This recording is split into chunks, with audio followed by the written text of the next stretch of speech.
안녕하십니까.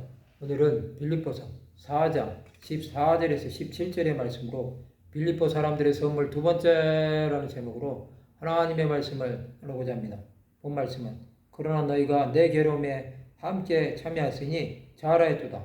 빌립보 사람들아 너희도 알거니와 복음의 시초에 내가 마게도냐를 떠날 때 주고받는 내 일에 참여한 교회가 너희 외에 아무도 없었느니라. 데살로니가에 있을 때에도 너희가 한 번뿐 아니라 두 번이나 나의 쓸 것을 보내었도다. 내가 선물을 구함이 아니요 오직 너에게 유익하도록 풍성한 열매를 구함이라.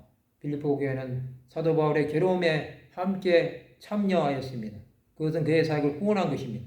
빌립보 사람들은 복음의 시초에 마게도냐를 떠날 때 주고받는 일에 참여한 교회였습니다. 그만큼 빌립보 사람들은 사도 바울을 사랑한 것입니다.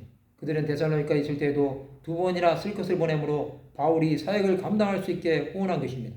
바울은 그들에게 선물을 구하지 않았습니다. 유익하도록 풍성한 열매를 구한 것입니다.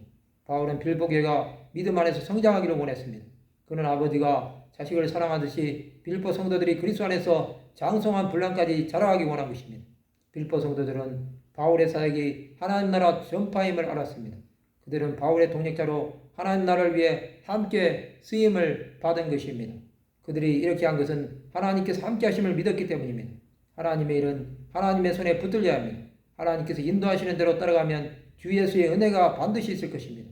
예수께서도 공생의 사역 기간에 물질로 후원한 수많은 하나님의 사람들이 있었습니다.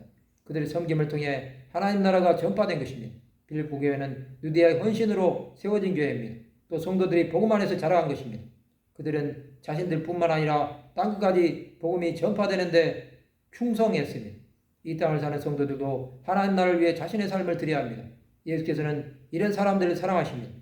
하나님 우리를 끝까지 붙잡아 주실 것입니다. 오직 예수의 이름만이 높아지기를 원해야 합니다. 우리는 하나님 나라를 위해 부르심을 받았습니다. 또한 예수 그리스도의 제자로서의 삶을 살아야 합니다. 사도들은 예수를 위해 자신들의 소유를 다 버리고 스승을 따른 것입니다. 예수께서는 그들에게 영원한 하나님 나라를 보장해 주셨습니다. 우리는 땅에 살지만 하나님께서 주신 물질로 하나님 나라를 위해 헌신해야 합니다. 그것은 남은 시간 동안 예수를 위해 드리는 삶을 사는 것입니다. 우리에게 물질을 주신 것은 하나님 나라를 위해 섬기라는 하나님의 명령입니다. 이것이 분명한 사람은 주 예수 앞으로 갈 수 있습니다. 우리는 주께서 주시는 풍성한 은혜 안에서 강하고 담대한 하나님의 백성들이 되어야 합니다. 그러한 삶을 살아갈 때 하나님의 함께 하심이 풍성할 것입니다. 사명에 충실한 하나님의 백성들이 되어 주의 뜻을 이루는 귀한 하나님의 백성들이 되시기 바랍니다. 말씀을 마치고자 합니다. 하나님께서 주신 물질로 하나님 나라를 위해 살아가는 하나님의 백성들이 되시기를 주님의 이름으로 축원합니다.